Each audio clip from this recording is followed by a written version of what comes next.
सामने बैठे हुए हमारे सभी काबिल एहतराम शख्सियात, आप सबको मैं सलाम करता हूँ। और आज के इस मौके से आज जन स्वराज के बैनर तले जिला के अल्पसंख्यक अक़लियत के लोगों को बुलाया गया है इस विवाह भवन के सभागार में।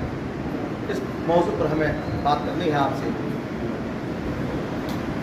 आज जो हम अल्पसंख्यक समुदाय के लोग यहाँ पर आए हैं, अल्पसंख्यक समुदाय से प्रशांत किशोर का बैनर जन स्वराज क्या अपेक्षा रखता है, ये मेरे बारे में क्या सोचता है, हमारी सहायता हमारी मदद किस रूप में ये लोग लेना चाहते हैं, इसी पटापेक्ष में इसी संदर्भ में गालिबन हम लोग यहाँ आज इकट्ठा हुए हैं, बैठे हुए।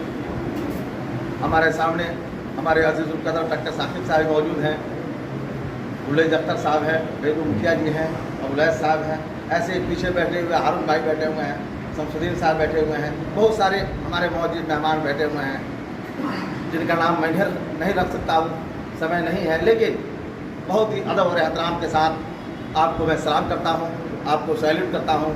और एक बात अर्ज करना चाहता हूँ बहुत ही सम्मान के साथ कि 1988-89 के बाद इस बिहार का जो स्थिति था, समाज राजनीतिक स्थिति में बदलाव आया और बदलाव आने के बाद आज 32-33 साल तक लगातार एक सिक्के के दो पहलू यहाँ पर राज करता रहा। और आज हमने देखा है, आप भी देख रहे हैं, हम लोग अक़लियत के लोग तो मजबूर हैं और विवश है। हमें किसी का खौफ दिखाकर हमें इस्तेमाल किया जाता है, हम इस्तेमाल होते रहे हैं। लेकिन मैं एक सवाल करना चाहता हूँ बिहार के लोगों से, ख़ास तौर से कि कब तक चलेगा यह सिलसिला, इस सिलसिला को तोड़ना भी चाहिए। 35 साल पहले 32 साल पहले 1988 के पहले हमारी तालीमी हमारा म्यार क्या था, हमारी सामाजिक हैसियत क्या थी, सियासत में हम कहाँ थे। हम जब उठाकर देखेंगे, इसका अवलोकन करेंगे तो हमें पता चलेगा कि 1988 से पहले हमारा पार्टिसिपेशन सियासत के मैदान में, तालीम के मैदान में, समाज के मैदान में किस रूप में था। आज मेरा लीडरशिप समाप्त होता जा रहा है, मैं कहीं पूछने वाला नहीं हूँ, मुझे खौफ दिखाकर मैं दूसरे के मोहताज बन गया हूँ और जाता हूँ ठप्पा मार जाता हूँ, मैं वोट का शिकार बन गया। मैं बहुत ही सम्मान के साथ आपसे अर्ज करना चाहता हूँ कि इस देश में जितनी भी पॉलिटिकल पार्टियाँ बनेंगी, जब तक विकल्प आपके सामने नहीं आएगा, अल्टरनेटिव रेमेडी नहीं होगा, तब तक आप सुरक्षित नहीं रह सकते। सुरक्षा तो देने वाला ऊपर वाला है, लेकिन सम्मान के साथ जीने का अधिकार भारत के संविधान ये अधिकार प्रदान करता है कि हम इज्जत के साथ अपनी ज़िंदगी को गुजार सकें, हम आपसे आंख में आंख डालकर अपने अधिकारों की लड़ाई को लड़ सकें। यह भारत का संविधान हमें अधिकार प्रदान करता है। आज जन स्वराज आया है चंपारण में, इनके टीम के लोग आए हुए हैं। जन स्वराज के कप्तान हैं प्रशांत किशोर जी। प्रशांत किशोर जी किसी तारुफ के मोहताज नहीं है, किसी परिचय के मोहताज नहीं है। आप भी उन्हें जानते हैं, मैं भी उन्हें जानता हूँ। फैसला करना है, सोचना है। अभी कोई पॉलिटिकल पार्टियां बनी नहीं है। ये गांधी का तस्वीर लेकर चंपारण से यह पूछ कर रहे हैं, गांधी का तस्वीर लेकर ये आगे बढ़ रहे हैं। 2 अक्टूबर से पदयात्रा करेंगे, 1.5 वर्षों तक पदयात्रा करेंगे, समाज के हर एक वर्ग के लोगों से मिलेंगे, समस्याओं को समझेंगे और समझने के उपरांत वह निर्णय करेंगे कि अब मैं क्या करूं। तब ये जनता निर्णय करेगी कि मुझे क्या करना। मैं ये समझ रहा हूं कि 2 अक्टूबर से जो पदयात्रा का आगाज होगा वह तारीखी और ऐतिहासिक होगा, क्योंकि प्रशांत किशोर का पदयात्रा है। आज तक के जितने भी पदयात्रा हुए हैं, चाहे 12 अप्रैल 1917 को सत्याग्रह का आंदोलन गांधी जी ने किया, कि उसके बाद जो भी यात्राएं हुई हैं, उन सभी यात्राओं का रिकॉर्ड ब्रेक होगा। इसलिए कि बिहार का कोई ऐसा कोना नहीं होगा जिस कोना से विद्यार्थी आश्रम में लोग उसमें शिरकत नहीं करेंगे, शरीक नहीं होंगे।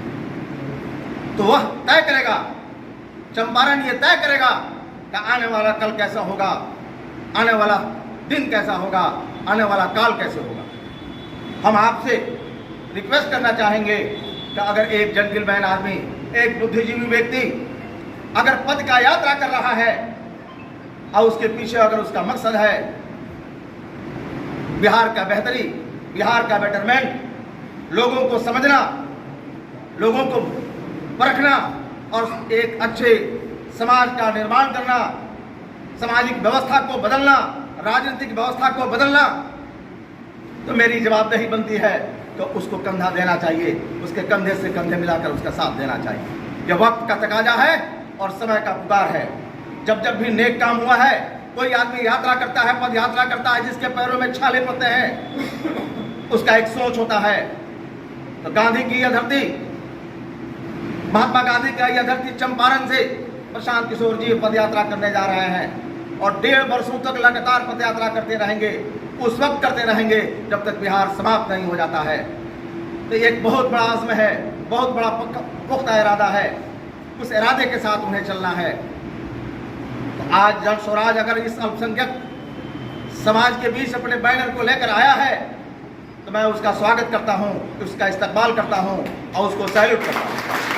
अगर मुझे उस लायक समझा है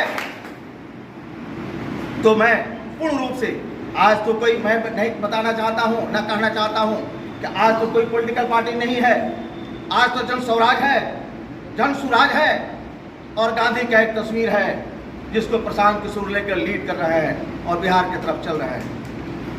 हमने 35 वर्षों तक देखा, हमने 35 साल से सोशल जस्टिस की सरकार को देखा है, सुशासन को सरकार को देखा है, और जब तक विकल्प नहीं आपके सामने आएगा, आप कितना ही छटपटाते रहिएगा, आपको रास्ता नहीं मिलेगा। तो है के भागते रहने से तो मंजिल कभी मिलती नहीं, चलते रहिए, रास्ते से रास्ता मिल जाएगा। ये इतिहास के पन्नों में इसे देखा गया।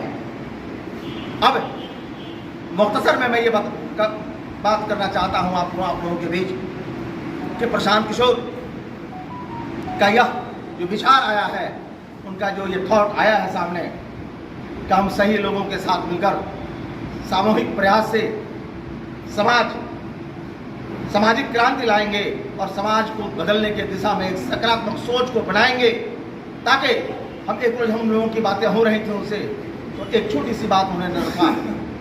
उन्होंने कहा कि ये मनरेगा कहे कि अगर हमारे प्रतिनिधि हमारे साथ होते, सरकार में होते, तो मनरेगा का पैसा जो मिट्टी तोड़कर मजदूरों को दिया जाता है, अगर यह मनरेगा का मजदूर किसी किसान को दे दिया जाए और किसान को कहा जाए कि अगर धान की खेती करते हो तो सब्जी की खेती करो, तो उससे परिवर्तन होगा, उसके जीवन में हरियाली आएगी, उसके अंदर तगय्युर पैदा होगा, उसके सामाजिक ढांचा बदलेगा। एक सोच जब तक आप नहीं बनाएंगे, घिसी पिटी जीवन में हम अगर जी रहे हैं। मैंने कहा कि 1982-83 में हम लोगों ने मैट्रिक पास किया, उस वक्त किसी को ट्यूशन की आवश्यकता नहीं, कोई ट्यूशन नहीं पढ़ता था मुझे भाई।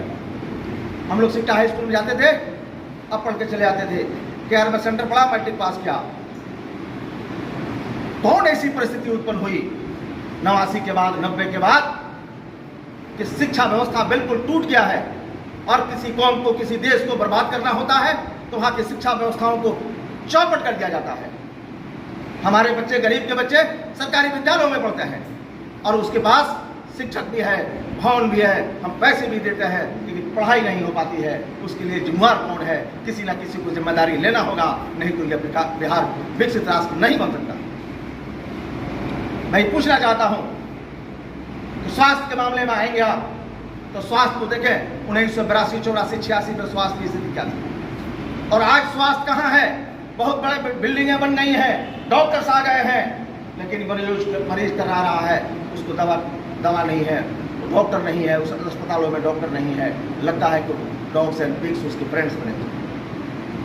तो व्यवस्थाएं अनियंत्रित हुई हैं, अनकंट्रोल हो गई हैं। अब समय आ चुका है कि हम लोग भी अपने आप को सुधारने की दिशा में सोच को बनावें और एक ऐसी व्यवस्था को स्थापित किया जाए जो व्यवस्था जिम्मेदारी को स्वीकार करे, रिस्पॉन्सिबिलिटी को ले और बगैर रिस्पॉन्सिबिलिटी लिए हुए इस राज्य का कल्याण नहीं हो सकता।